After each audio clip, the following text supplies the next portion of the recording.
오늘 말씀은 믿음은 포기하는 것이다 라는 말씀의 제목을 가지고 함께 은혜를 나누고자 합니다. 여러분, 우리 성도들은 무엇으로 사는 사람들입니까?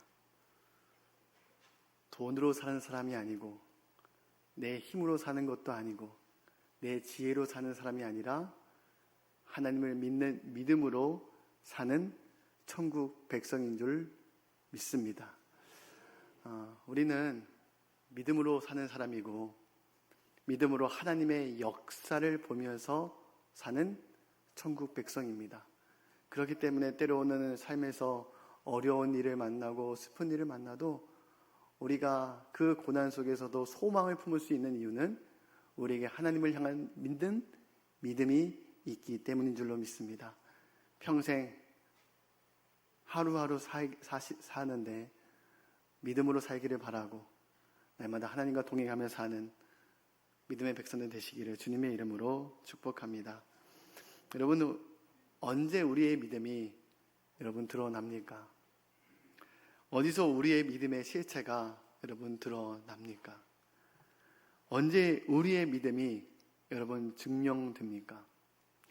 고난의 자리에서, 또 삶의 위기의 자리에서 우리의 믿음이 드러나게 됩니다.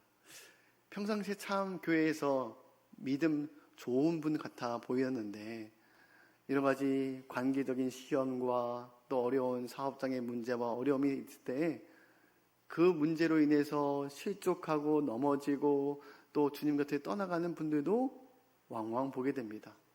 때로는 믿음이 별로 좋아 보이지 않는데 라고 생각했던 분들이 어려운 고난 속에서도 끝까지 견고하게 하나님을 의지하고 붙잡는 그런 믿음의 사람들도 보게 됩니다. 여러분, 진짜 믿음은 고난의 자리에서 그 능력이 발휘되게 됩니다. 사실 우리 믿음은 그 고난의 때를 위한 믿음이 아닙니까?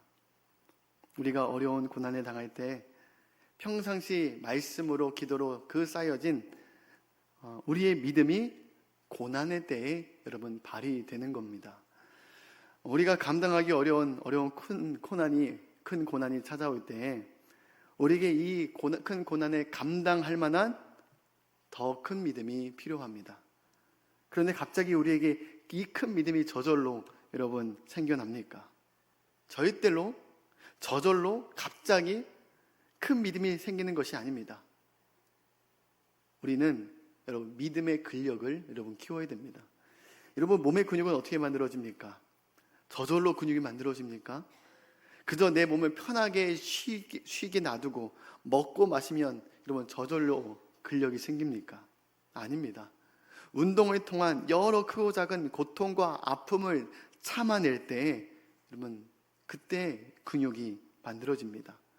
꾸준한 운동을 통해 탄탄한 몸이 만들어지는 것처럼 매일 말씀과 기도를 통해 우리가 하나님을 바라보게 될 때, 하나님 말씀 앞에 내 자신을 순복하고 내려놓는 자기 부인의 삶을 살게 될 때, 그때 믿음의 근력이 생기게 되는 겁니다.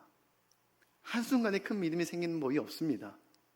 우리도 크고 작은 자기 부인의 헌신과 자기 포기를 통해서 하나님의 살아계심을 경험하게 되고 주님께서 채워주시고 보호해 주심을 그 안에서 경험하게 됩니다. 그 믿음의 경험들이 점차 쌓여져서 우리가 어려움 당할 때 큰 믿음의 능력을 발휘할 수 있게 되는 겁니다. 우리가 교회 안에서 참 믿음 좋다 하시는 우리 장로님들, 권사님들이 있습니다. 그런데 이 믿음에 이르기까지 어떤 어려움도 없을까요?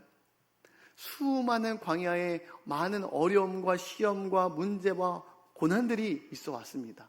근데 중요한 것은 무엇이냐면 어려운 시험과 문제 속에서 하나님 앞에 엎드려 기도하다가 하나님께서 채우시고 공급해 주시고 치료해 주시고 하나님의 놀라운 역사를 바라보게 될 때 그 믿음의 경험들이 쌓여져서 큰 믿음으로 자라나게 되는 것입니다. 여러분, 우리의 삶을 보면 우리가 정말 하나님을 믿는가 믿지 않는가가 그 믿음의 진위 여부가 분명하게 나타납니다. 여러분, 믿음은 무엇입니까? 하나님은 우리의 무엇을 보실까요? 세상 사람들은 사람들의 외모를 보고 또 실력을 보고 스펙을 보지만 하나님은 우리의 믿음을 보신 줄 믿으시기 바랍니다. 하나님은 우리의 외모를 보시지 않습니다. 우리의 실력과 스펙과 인맥을 보시지 않습니다. 우리의 헌신과 정성과 노력을 보시지 않습니다. 하나님은 우리의 믿음을 보십니다. 하나님은 우리의 무엇을 보고 또 기뻐하실까요? 우리의 믿음을 보고 기뻐하십니다. 하나님이 가장 기뻐하시는 것은 믿음입니다. 그래서 성경이 이렇게 말씀하고 있습니다. 믿음이 없이는 하나님을 기쁘시게 못하나니. 그래서 예수님은 믿음 없이 하는 것을 항상 책망하는 것을 보게 됩니다. 여러분, 하나님을 믿노라 하면서 매일 먹을 것 걱정, 입을 걱정, 세상 걱정으로 가득 찬 사람들에게 주님께 뭐라고 말씀하십니까? 마태복음 6장 30절 말씀 함께 봉독하겠습니다. 오늘 있다가 내일 아궁이에 던져지는 들포에도 하나님이 이렇게 입히시거든 하물며 너희일까 보냐 믿음이 작은 자들아. 매일매일 하나님 믿는다고 그렇게 고백하는 너희들아, 여전히 세상 근심과 먹을 걱정, 자녀 걱정으로 살아가고 있는 믿음이 적은 성도들을 향해서 주님께서 말씀하셨습니다. 또 한 번은 주님이 제자들과 함께 배를 타고 갈릴리 바다를 건너가실 때 큰 풍랑이 일어나서 그 배가 전복될 위기 가운데 처해 있게 됩니다. 그때 제자들은 그 배가 전복될 위기 상황 속에서 내 힘으로 어찌 해보겠다 몸부림쳐 보지만 결국 어찌할 수 없어서 두려움 가운데 염려할 때 그제서야 배 밑에 계시는 예수님을 찾고 불렀습니다. 그때 예수님께서 그들의 믿음 없이 행하는 것들을 책망하시게 됩니다. 마태복음 8장 26절 말씀 함께 봉독하겠습니다. 예수께서 이르시되 어찌하여 무서워하느냐 믿음이 작은 자들아 하시고 곧 일어나사 바람과 바다를 꾸짖으시니 아주 잔잔하게 되거늘. 아멘. 하나님이 우리 안에 계신데, 하나님이 우리와 함께하고 계신데 왜 걱정하고 염려하고 있느냐, 믿음이 작은 자들아. 예수님께서 제자들을 향해서 책망하시는 것을 보게 됩니다. 우리 인생이라는 배 안에 주님께서 함께하고 계시는데 눈앞에 있는 풍랑 때문에 왜 또 염려하고 주저앉고 있느냐. 주님께서는 믿음 없이 행하는 것에 대해서 그렇게 책망을 하셨습니다. 그러나 하나님은 반대로 우리가 주님을 향한 변치 않는 우리의 믿음을 하나님은 기뻐 받으십니다. 그런데 믿음은 우리 눈에 보이는 것이 아닙니다. 어떤 수학적인 수치로 나타낼 수 있는 것도 아닙니다. 그렇다면 우리의 믿음을 어떻게 증명할 수 있을까요? 아니, 꼭 우리의 믿음을 사람들 앞에서 인정받을 필요는 없습니다. 우리의 믿음이 하나님이 아니라 사람들에게 인정받고자 하면 우리의 인생이 사람들의 시선에 갇혀버리고 맙니다. 이 믿음은 하나님께서 인정해 주시는 믿음이 되어야 하지 사람에게 인정받는 믿음이 되어서는 안 됩니다. 오늘날 왜 기독교가 종교화되어 가고 왜 그리스도인들이 외식에 다 빠져버리게 된 걸까요? 하나님이 아니라 사람 앞에서 신앙생활 하려고 하고 있기 때문입니다. 하나님이 아니라 사람들에게 인정받고자 하기 때문입니다. 그때부터 하나님의 시선이 아니라 사람의 시선과 평가가 더 중요해지는 겁니다. 여러분, 수많은 가정들이 부부 사이에서 많은 갈등과 위기를 겪고 있습니다. 근데 밖에서는 또 친구들 앞에서, 사람들 앞에서는 부부 사이가 좋은 것처럼 여러분 포장하고 다닌다는 거예요. 그런데 어린 자녀가 우리 엄마 아빠 집에서 맨날 싸워요. 엄마 아빠 각자 따로 자요. 오히려 순수한 어린 자녀들의 입을 통해서 갈등 많은 부부 사이가 사람들에게 들통나는 것을 보기도 합니다. 사람들은 왜 일이 사람들 앞에서 잘 사는 것처럼 포장할까요? 사람들의 시선과 평가에 갇혀 있기 때문입니다. 우리의 믿음을 사람들에게 인정받을 필요는 없습니다. 우리는 하나님께서 인정해 주시는 믿음이 되어야 합니다. 그런데 어떤 분들은 이렇게 말할지도 모릅니다. 하나님은 우리의 마음과 중심을 다 아시는데 굳이 하나님께 우리의 믿음을 증명해 보일 필요가 있겠습니까? 여러분, 우리 가정에서도 이러한 고백을 또한 합니다. 부부 사이에서, 또한 부모, 자녀 사이에서 굳이 가족인데 사랑한다고 고백할 필요가 있을까요? 낯간지러워서 어떻게 사랑한다고 표현할 수 있냐고 그렇게 말하기도 합니다. 다 마음으로 알지 않느냐고 그렇게 말하기도 합니다. 그러나 아내도 남편도 또한 자녀에게도 사랑을 표현해주지 않으면 전혀 알 길이 없습니다. 사랑한다고 표현해 주어야 사랑받는다는 것을 알게 됩니다. 그래서 표현하지 않는 사랑은 온전한 사랑이 아닙니다. 사랑은 상대방에게도 온전하게 그 사랑이 전해지게 될 때에 그 사랑이 온전해지는 겁니다. 그래서 저도 제 아내와 자녀들에게 사랑 표현을 자주 합니다. 하루에 10번 이상 사랑 표현하는 것이 있습니다. 늘 아내와 자녀에게 여보 사랑해, 아들 사랑해, 매 하루에 10번 이상씩 사랑한다고 늘 고백하고 10번 이상 매일 안아줍니다. 그래서 제가 한번 아들에게 물어봤습니다. 아빠가 너희들 사랑하는 거 알아? 이게 뭐라 물어보면 아주 당연한 듯이 당연히 알지. 어떻게 아빠가 너희들 사랑하는 거 알아? 그걸 물어보면 아빠가 매일 사랑한다고 말해주잖아. 그렇게 말을 합니다. 여러분 마찬가지입니다. 제가 하나님을 향하는 믿음이 있습니다. 제 마음 아시죠? 제가 얼마나 하나님 잘 믿는지 아시죠? 이렇게 말하는 분들도 있을 겁니다. 물론 하나님이 우리의 중심을 보시는 분이시기에 다 아시겠죠. 그러나 하나님은 우리가 주님을 얼마나 사랑하는지, 얼마나 하나님을 잘 믿는지 그 믿음을 삶 속에서 나타내기를 원하시며 또 우리의 삶을 통해서 증명해내기를 바라고 계십니다. 그래서 하나님은 우리의 믿음을 달아보세요. 무엇을 통해 우리의 믿음을 달아보실까요? 바로 순종을 통해 우리의 믿음을 확인하십니다. 자기 포기를 통해 우리의 믿음을 확인하십니다. 여러분 야고보서 기자도 이 믿음과 항염에 대해서 말씀하고 있습니다. 야고보서 2장 14절, 2장 20절 말씀 함께 봉독하겠습니다. 내 형제들아 만일 사람이 믿음이 있노라 하고 행함이 없으면 무슨 유익이 있으리요? 그 믿음이 능히 자기를 구원하겠느냐? 20절입니다. 아 허탄한 사람아 행함이 없는 믿음이 헛것인 줄 알고자 하느냐? 아멘. 초대교회 안에 내 안에 믿음이 있습니다 라고 말하는 사람들이 있지만 정작 주위 사람들이 볼 때 믿는 자의 모습을 전혀 찾아볼 수 없는 성도들이 있다는 겁니다. 그렇다면 하나님은 어떠한 상황 속에서 우리에게 순종하시기를 원하실까요? 어느 누구나 쉽게 순종할 수 있는 상황 속에서 하나님은 우리에게 순종을 요구하실까요? 아닙니다. 하나님은 믿음이 없이는 순종할 수 없는 그 고난 속으로 우리를 때로는 내모시기도 합니다. 야고보서 2장 21절 말씀 함께 봉독하겠습니다. 우리 조상 아브라함이 그 아들 이삭을 제단에 바칠 때 행함으로 의롭다 하심을 받은 것이 아니냐. 아멘. 야고보서에서 아브라함의 믿음에 대해서 말씀하고 있습니다. 아브라함이 언제 믿음의 조상이라고 일컬음을 받게 되었나요?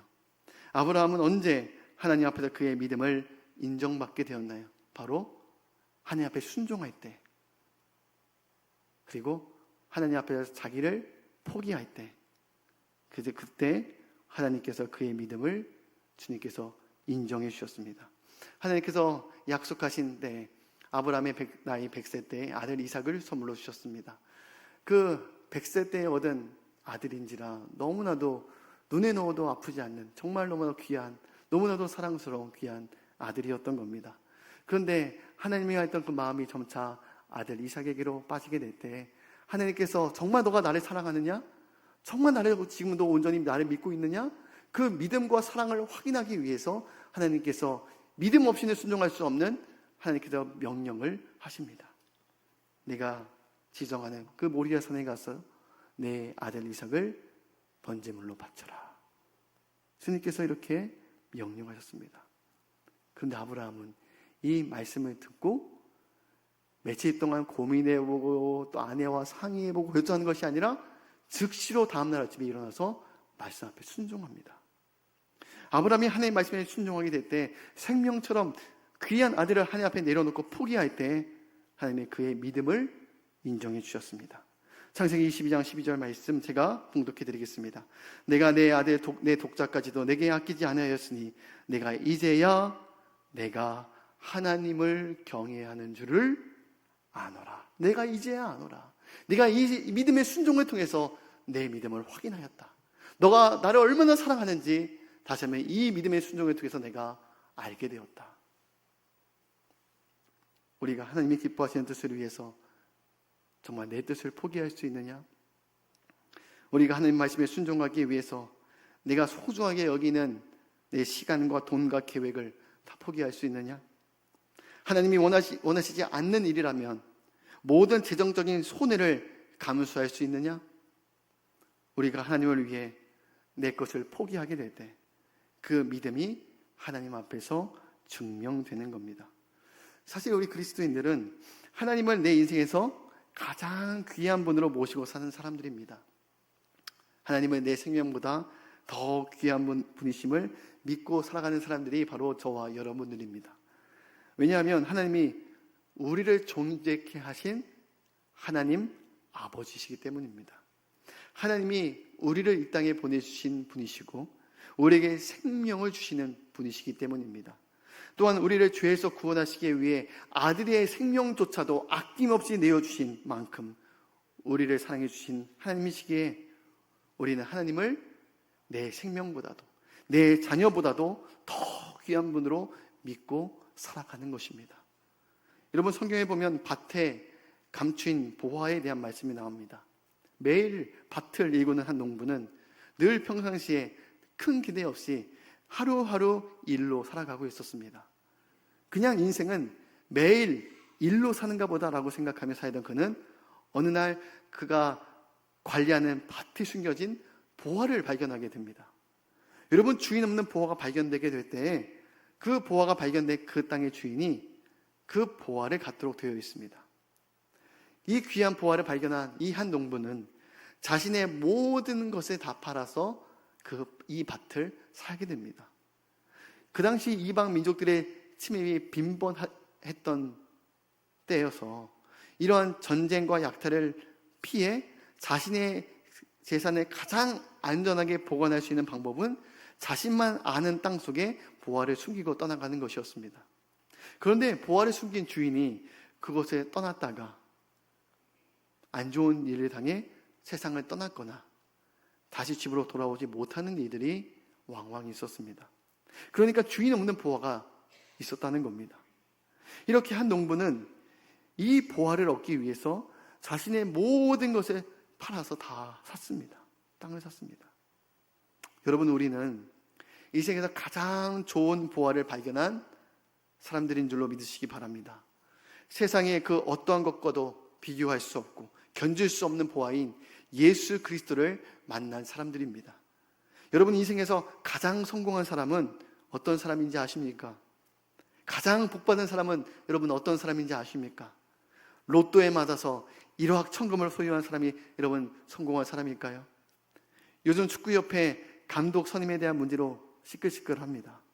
소위 축구협회 안에 어떤 특정 대학 출신들이 군대 조직처럼 다 장악해서 좌지우지하고 있다는 것입니다.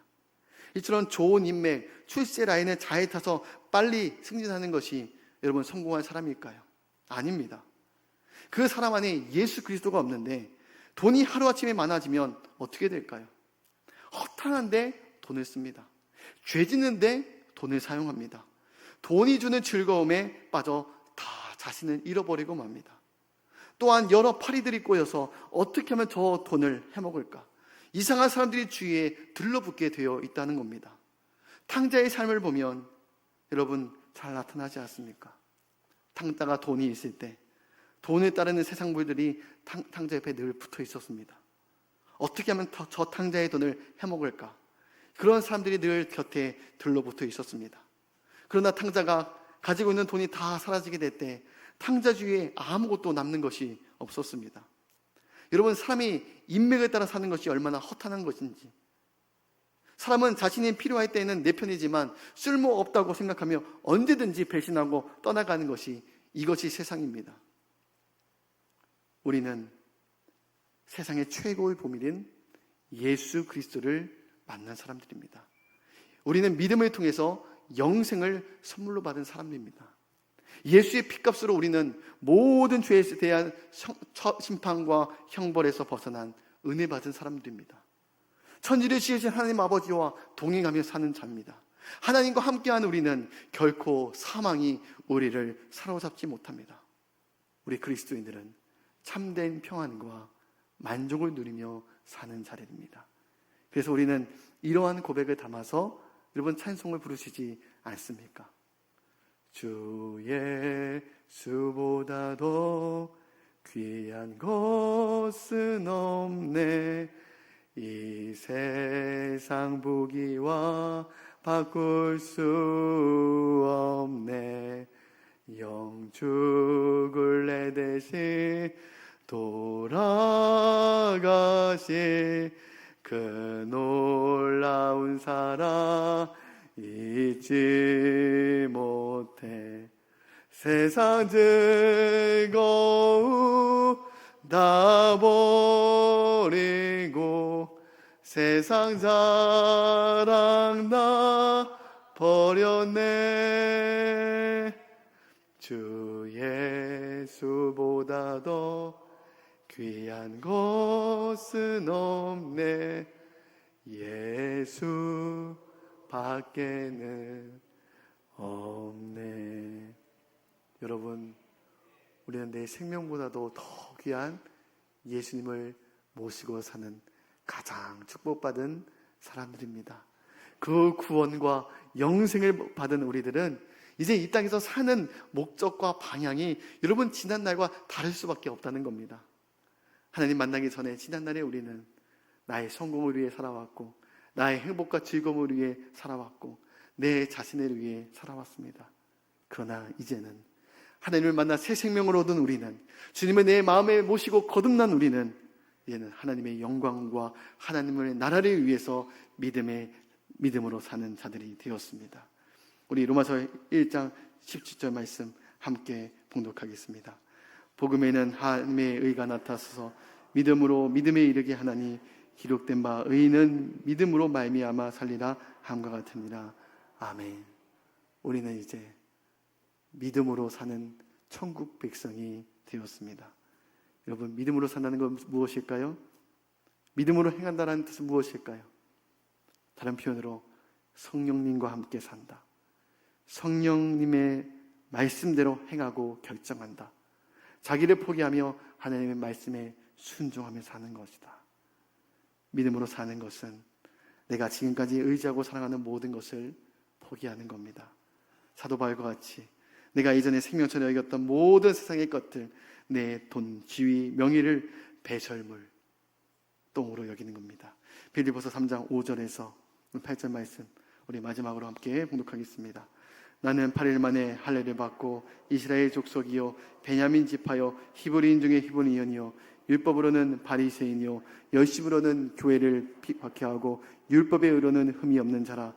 그러나 무엇이든지 내게 유익하던 것을 내가 그리스도를 위하여 다 해로 여길 뿐더러 내가 그를 위하여 모든 것을 잃어버리고 배설물로 여김은 그리스도를 여겼고. 예수 믿는 사람들의 완전한 가치의 역전이 일어나는 겁니다. 이제는 눈에 보이는 것이 아닌 보이지 않는 영원한 것에 가치를 두며 하나님을 믿는 믿음으로 사는 백성인 줄로 믿으시기 바랍니다. 오늘도 이 말씀을 우리가 묵상하면서 하나님, 내가 더 하나님 바라보고 믿음으로 살겠습니다.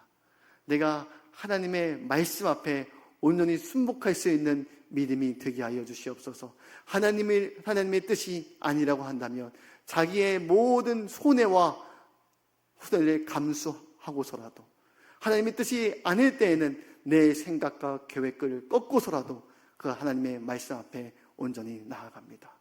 우리가 하나님을 믿는 믿음으로 끝까지 나아갈 수 있는, 정말 하나님이 인정하시는 믿음, 자기를 포기하는 믿음이 되게 하여 주시옵소서. 우리 이를 위해서 함께 찬양하고 통성으로 기도하도록 하겠습니다. 우리 함께 믿음이 없이는 우리 함께 찬양하고 우리 통성으로 기도하도록 하겠습니다. 우리 오전에도 함께 찬양 불렀던 찬양인데요. 우리 함께 믿음이 없이는 찬양 부르고 우리 통성으로 함께 기도하도록 하겠습니다.